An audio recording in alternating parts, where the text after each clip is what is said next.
Since this is Angry Video Game Nerd, the movie, we wanted it to feel like a movie. So a big part of that is the music. So we needed something that sounded big.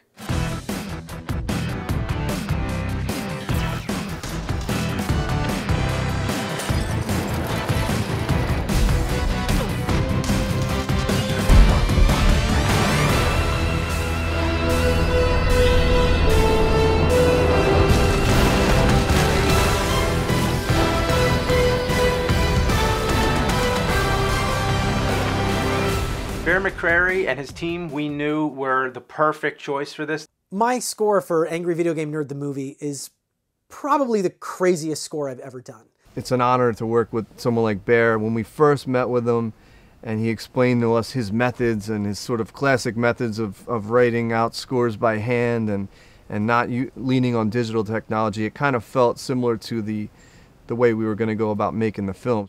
Everything he does, he kind of thinks visually. He does music in a visual way, which always enhances the story itself.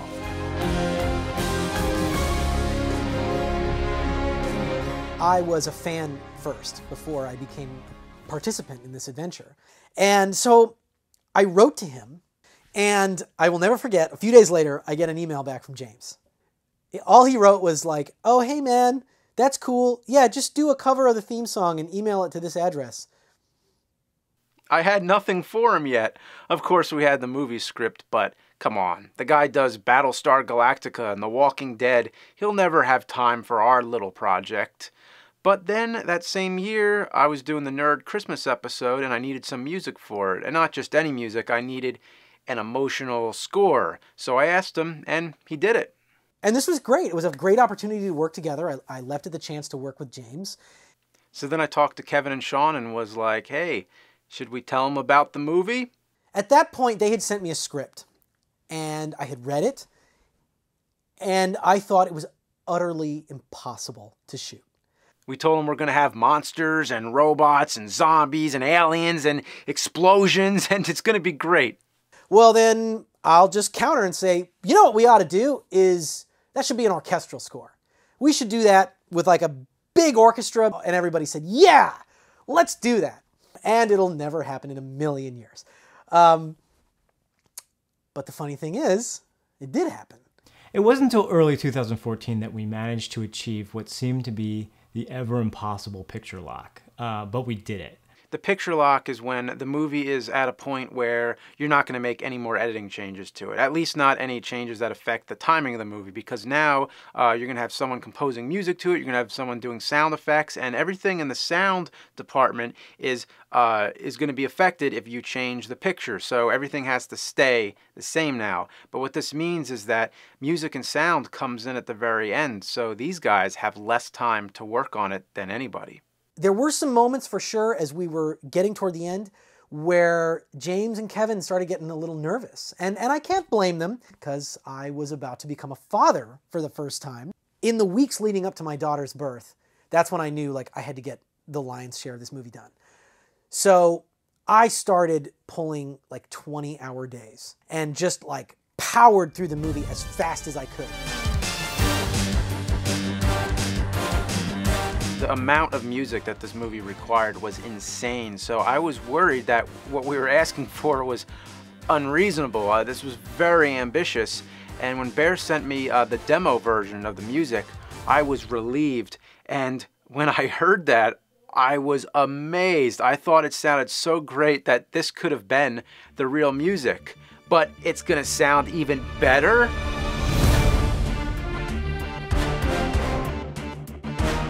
Start to really kind of settle in, oh, this is the ceiling, this is kind of where we're going to be. And then Bear put his music in and kind of blew the lid off and gave it a whole nother level. And I was very excited about introducing the sounds of the games that the nerd reviews and using them as a tool in the score itself. A friend of mine and I worked together to take the Nintendo console hardware and basically turn it into a musical instrument. What I ended up with was a template that I could write in that was a video game orchestra.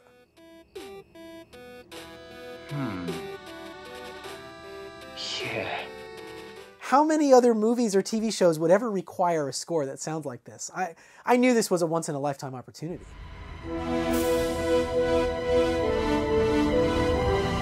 This was my chance to actually do my own cover of Kyle Justin's famous theme song for AVGN. In my cover of the AVGN theme song, you hear the classic verse and chorus 3 times. The first time you hear it, it is a straight-up Nintendo synthesis version. The second time you hear it, it's Super Nintendo.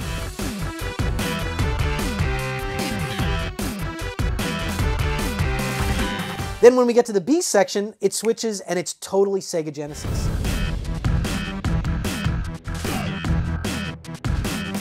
The third time you hear the theme in the opening sequence, it's like the ultimate mix of everything.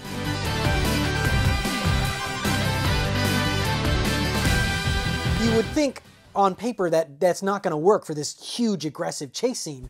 But they let me explore that, and it turned out really great. It actually is one of my favorite cues in the movie.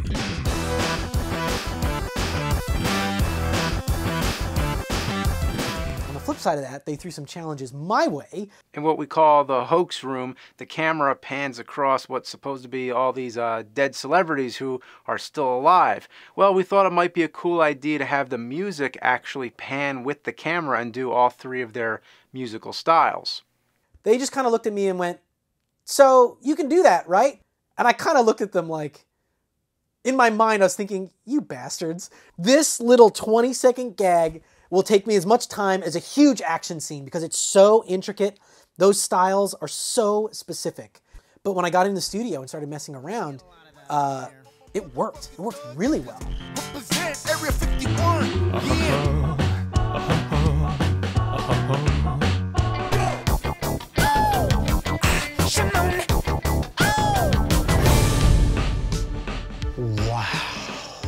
It's actually a single piece of music that goes through these different genres and these different eras, and I had the right sounds for each one. And then, stepping back, I had a score cue weave into that. You get all those characters, and then it goes right back into a score cue for the killer robots. So it was like all in. When I stepped back and looked at that cue, I thought, that is some film composition tightrope walking right there, you know? That's something to be proud of, you know? And it's not every day you get a challenge like that. I always approach a movie like this with a sort of 1980s mentality where there'd be a song in the movie that ends up on the soundtrack and everyone loves that song. It's like the anthem for the movie. And when you roll the dice, you pray that lightning strikes twice in the same place at exactly the same time. Young, Beautiful, and in a Hurry is a rock band that's led by my brother, Brendan McCreary. Just never quit and don't forget the golden rule. Nerds, people birds. It makes you smile when you hear it because the chorus is nerds before birds. But Brendan did such a good job and his band just decimated the track.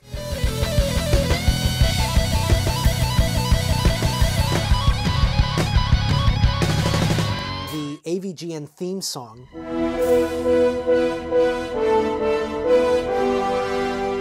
I knew that we would need to hear that theme song throughout the film. He strung it through the entire score, and you hear it in pops in lots of cool places. And when you hear it, it really reminds you of the 8 years that the theme song was, played a really cool role in the web series. I always thought this song was cool, and it's simple, but it's sometimes the simple things are all you need, really.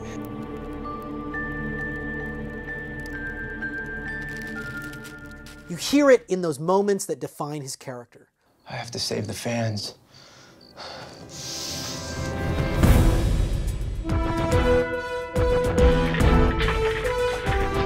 And you look at all these places, it's every place that the character arc goes click, click, click.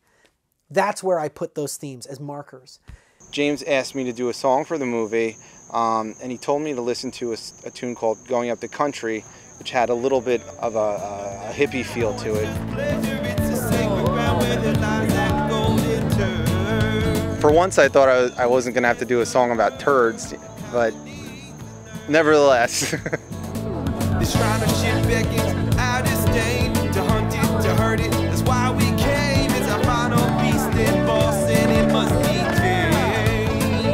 So I reached out to him and asked him if it would be all right if we would collaborate and I could actually use some of my sounds in the score to weave his song into the texture of the movie, and he was really excited.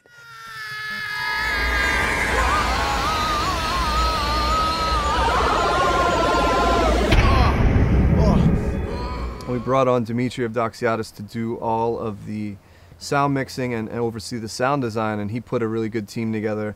We got involved with the project pretty early on, right around the time they were done filming, and they needed a trailer cut and mixed, so I helped them out, did some mix and sound design work on the trailer. After that, you know, then they kind of decided to bring me on to do all the sound for the movie. So I think every sound mixer's dream is to mix an action adventure movie, you know? I mean, in the indie film world, they're few and far between just because they're so hard to pull off, you know, with limited budget and limited personnel. But I figured, you know, if I can really knock this one out of the park and make it sound amazing, like this would be my greatest accomplishment yet. And I was confident in him that he could pull it off, and he did an amazing job. So basically, sound effects design and sound effects editing is a pretty in-depth job. I mean, it's not just picking a sound of a tank and it's one sound file and you drop it in underneath the tank and bam, there it is, it's perfect. It's like building a sound bed for a scene.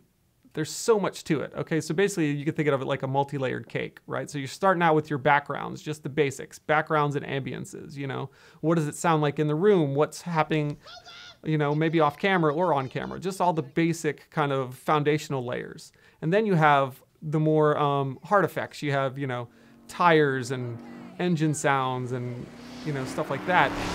It's not just type in UFO and then bam, there it is. There's your UFO sound and you drop it in. It's really building something out of hundreds of tracks. I mean, this film had probably 150 sound effects tracks. So, I mean, just, you know, the food categories of 10 to 12 tracks per category, you know, so it's a pretty deep cake.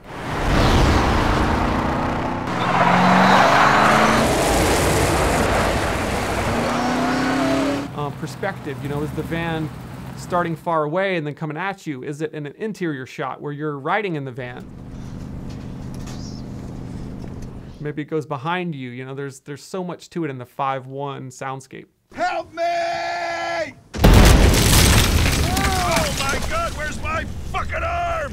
When that grenade goes off and you're just like hearing all the shrapnel falling all over your shoulder, you know, it comes over here and it's over there. It's like, you just hear everything going everywhere. It's a pretty chaotic moment. I thought it was pretty cool.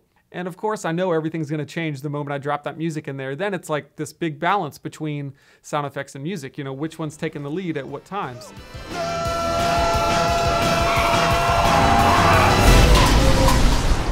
So everybody watching this film at home, make sure that your settings on your, you know, your receiver and your Blu-ray player, make sure it's set to 5.1 because, you know, there's a lot of things that can go wrong and it's playing a fake 5.1 and you think you're hearing the real 5.1. All the work that Demetri did sounded fantastic. The 5.1 surround sound is the way you gotta hear it. You gotta hear the surround sound. And that's probably the greatest tragedy with the movie is that not everybody's gonna be able to hear it that way. Lots of people are gonna hear it in stereo. But if you have the proper setup, hear it in surround. Just sitting down in a chair and hearing these new sound effects with like the Dolby 5.1 where it's just like explosions with, you know, from a Death Moss's punch would like come for like the front right speaker and fly past my head. And the whole time like these subwoofers are going like creating like vibrations that moved from the front of the room to me and up my chair. And I'm thinking, when the fans hear this, they are going to flip out. I was very, very happy to see that Kevin and James had hired somebody like Demetri, because that meant all of the hard work that I was putting in the early stages would pay off in the final sound mix. Bear did an amazing job with the music, and the sound track just really came together at the end there. That's when it really felt like this thing is done. This thing is is a movie? To me, the spirit of this film and the spirit of Cinemassacre is to just imagine what you want to do and find a way to do it.